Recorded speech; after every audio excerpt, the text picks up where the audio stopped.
Good day, students. Welcome to another time in class. Today, we'll be looking at types of elections. Types of elections. Okay, the lesson objective for this topic at the end of the lesson, we should be able to define different types of elections, explain the advantages of each type, and differentiate between various election processes. So, those are what we'll be looking at the end of the class for today. Elections are an essential feature of democratic governance. They provide a platform for the people to choose their representatives. All right, elections are very important. Every country in the world basically uh, create a platform, conduct elections periodically, annually. But in Nigeria, as we all know, elections is done every 4 years. So election is very useful in for democratic governance. It ensures smooth running of democracy. All right. It's also a platform whereby citizens get to choose their representative, choose who they want to represent them in government. First off, we're going to be looking at direct election.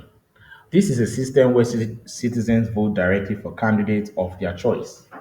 All right. This is a system whereby citizens vote directly for candidates of their choice. And one of the some of the advantages of direct election is one, it's highly democratic. It ensures equal voting rights. So direct election is one way citizens vote for candidate of their choice. You don't need anybody to vote for you for this type of election. You vote directly. You go to the polling booth, you cast your vote, and you choose the representative in which you are hopeful to do the work in which is expected of them.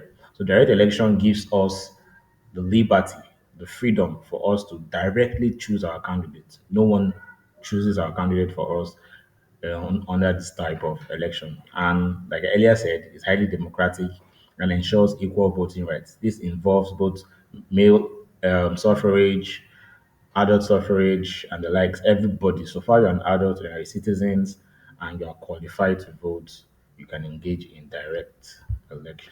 All right, next up is indirect election. This is a process where elected representatives select leaders on behalf of the people. Now, this kind of election is not direct. You don't select candidates by yourself.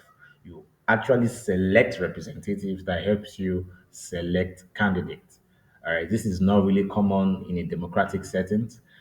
Okay, is really not democratic in nature because the people you're electing to select candidates for you might not select the one that is most suitable for the job, the one that your own mind wants to select, or the one you feel like is capable and willing to do the job.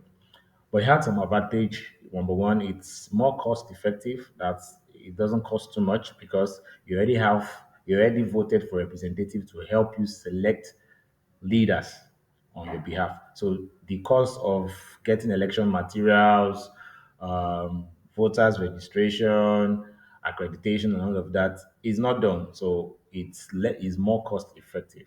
Two, limit electoral malpractice.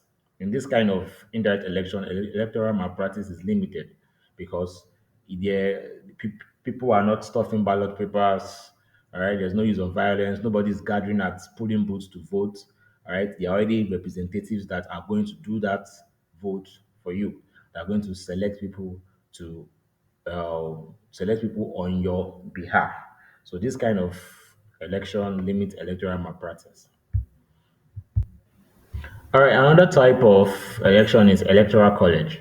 Now, this is a body of electors choosing to vote on behalf of the citizens in selecting political leaders. Now, this is more like indirect election. All right, but electoral college is conducted. Basically, the country that uses this kind of type of election is US. USA is popular for making use of electoral college, whereby they are electors, people who are from the Democrats and Republicans. So they help the citizens select their political leaders. Okay, it's more like indirect election. Okay, there's a college whereby the citizens are already elected representatives in that college. So that college, what they do, to sit down together and they select leaders for their citizens. One good thing about it is that it reduces fraudulent electoral practices. All right. Same like the other indirect election, the tendency for electoral malpractice is greatly reduced in electoral college, and also it ensures efficient election outcomes. You you tend to get best results. Tend to get great results by using electoral college. All right, next off is by-election and runoff election. Now, by-election is conducted to fill a vacant seat due to resignation, recall, or death of an office holder. Now, by-election is conducted probably in an organization or in a House of Representatives. Now, why do they conduct by-election? In case a member of the House of Rep decides to step down to resign or dies in the course of them discharging their duty, they will definitely need a replacement. So by-election is done or conducted to fill such vacant seats. It also happens in public corporations, government ministries, especially those people that have key roles in such ministries. When they pass on or when they resign, they conduct by-election to put a new person into such office.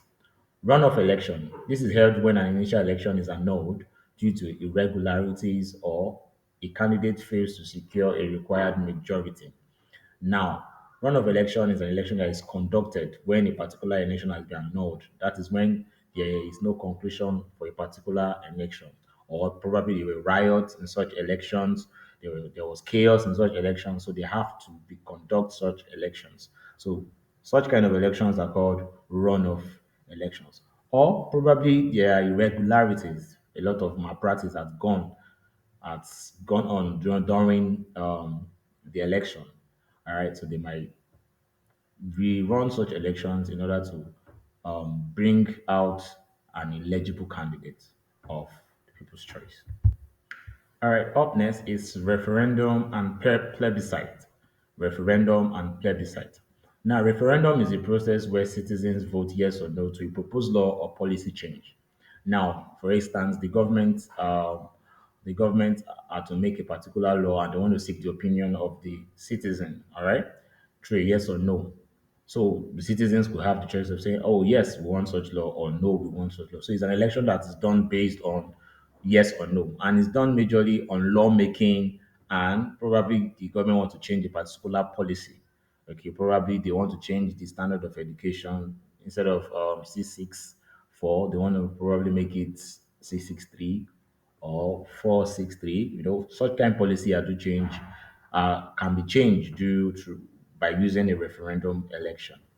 Another one is plebiscite. This is a type of referendum used to determine public opinion on major issues such as constitutional amendment. Now, plebiscite is actually a type of referendum. Now, plebiscite is just used to seek public opinion. It's not really okay. Basic difference between the two is that referendum is done in the House of Representatives. Basically, the members of the House of Representatives make use of referendum, yes and no vote. Do we want such law? No. Some of them will say no, some of them will say yes. But plebiscite is a type of referendum that is seek to understand, to know what the people really want, all right, in a particular society. It's an election that seeks to hear from the citizens what it really wants, such as constitutional amendment. For example, the 1999 constitution wants to be amended now. They have to conduct a plebiscite, a type of referendum to the citizens and ask them, should we amend the constitution? What part of the constitution should be amended? Up next is primary election. Primary election is an election within a political party to select a candidate for general elections. Now, primary elections are elections done in political parties to select a candidate that will represent such political parties. All right. Before a party brings out a candidate for presidency or governorship, they do conduct a primary election among themselves in their various party programs or party gatherings.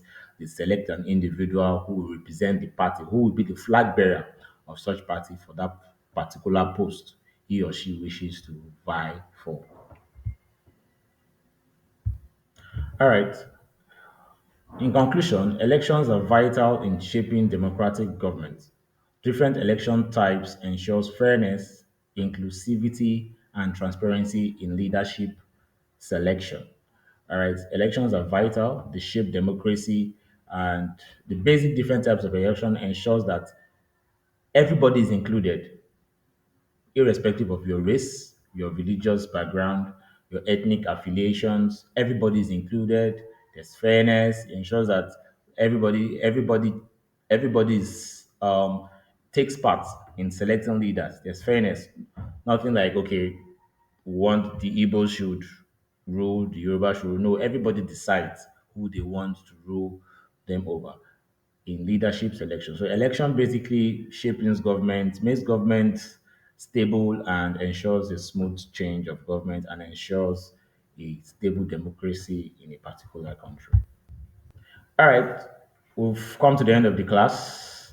Uh, this assignment, I want you students to go home, look into it, and ponder about it. First off, compare and contrast direct and indirect elections, highlighting their benefits and challenges. All right, we've talked about direct and indirect elections. So compare and contrast. What are the similarities and what are the differences?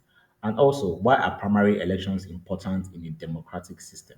Why should primary elections be conducted in a democratic system? All right, thank you for watching, and I hope to see you in the next class.